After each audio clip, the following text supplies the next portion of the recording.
कानिका कहे रहन कानिका चलाए रहे ने अब टाका नहीं काटे हैं नहीं। चलिए कोई बात नहीं, आप आराम करिए, आप आराम करिए। तो मान लीजिए उनकी तबीयत खराब है, हम लोग बोलने के लिए भी उन पर प्रेशराइज नहीं करेंगे। तो अभी इस समय क्या स्थिति है? सुनने में आया है कि बहुत लाख बिल हो गई है, पे नहीं कर पा रहे हैं, खेत रेहन हो गया है, ये क्या मामला है?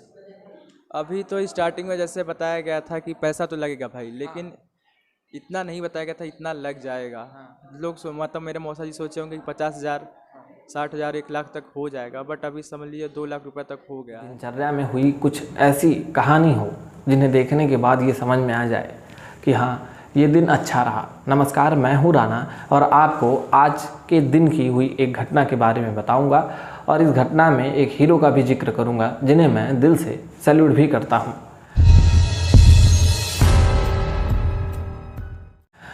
आज सुबह सुबह एक फ़ोन आया। फ़ोन के माध्यम से पता चला कि एक गरीब परिवार की महिला जिनका आंत का ऑपरेशन जनपद के सहारा हॉस्पिटल में हुआ है।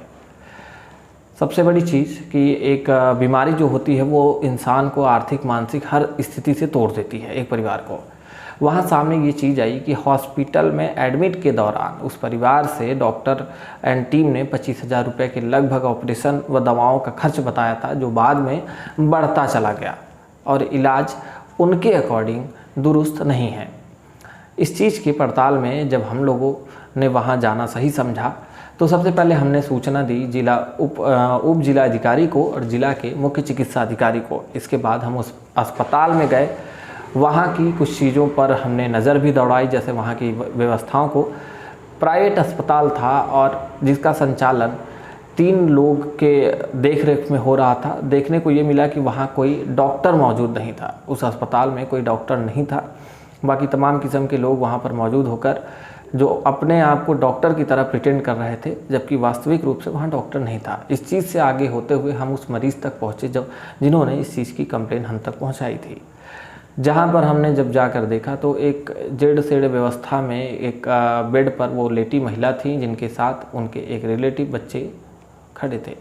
उनसे बातचीत की गई, जानने की कोशिश की गई तो बात सामने आई कि लगभग 53,000 रुपये की बिल बकाया होने के कारण अस्पताल उन्हें रिलीज़ नहीं कर रहा है। यानी कि जब तक बिल जमा नहीं होगी तब तक वो डिस्चार्ज नहीं करेंगे, जो कि अब चिकित्सा विभाग में एक आम बात हो गई है कि अस्पताल कहीं न कहीं मरीजों के साथ शोषण भी करते हुए नज़र आ जाते हैं। खैर, यहाँ पक्ष और निष्पक्ष की बात को दूर रखकर हम बात करते हैं इस मामले का, जहाँ हुआ यूँ कि 25,000 की बताई हुई ट्रीटमेंट को बढ़ते बढ़ते 2 लाख के तकरीबन पहुँचा दी गई।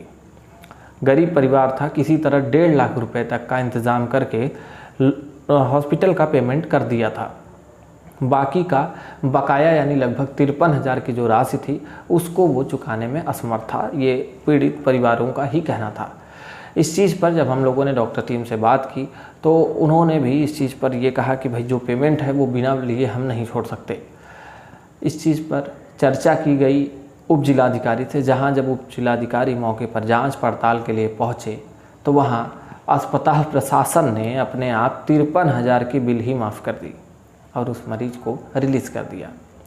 सोचने वाली बात ये रही कि जब एक आर्थिक रूप से कोई परेशान है तो कृपया डॉक्टरों से अनुरोध है कि आप अपने बिल को पहले से ही दुरुस्त करके एक अप्रॉक्स बताएं, भाई 20,000 25,000 अगर लगेगा तो बढ़ के वो बहुत उड़ के 30,000 40,000 तक ही जाए, ना कि 25,000 की बताई हुई बिल 2 लाख के ऊपर चली जाए। इस स्थिति में परिवार के पास घर की जायदाद ज़मीन बेचने के अलावा कोई रास्ता नहीं छूटता अगर वो आर्थिक रूप से कमज़ोर है। इस कहानी का एक छोटा सा अंश सब यही मैं बताना चाहूँगा कि उप जिलाधिकारी इस पूरे कहानी में एक हीरो की तरह नजर आए। हिमांशु नागपाल ने वहाँ पर मौके पर पहुँचा, वहाँ की जांच पड़ताल की और हमारे लोगों द्वारा जो सूचना उनको दी गई थी कि इस तरीके की वहाँ दिक्कत है उसको उन्होंने परखा, महसूस किया और वहाँ पर उस आर्थिक रूप से कमज़ोर परिवार को न्याय दिलाया और उनकी बिल माफ़ कराकर उन्हें रिलीज कराया।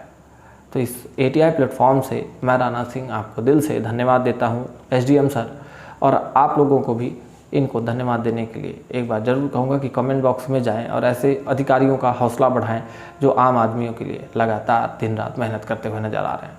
फिर नज़र आएंगे किसी और खबर के साथ, तब तक के लिए जय हिंद।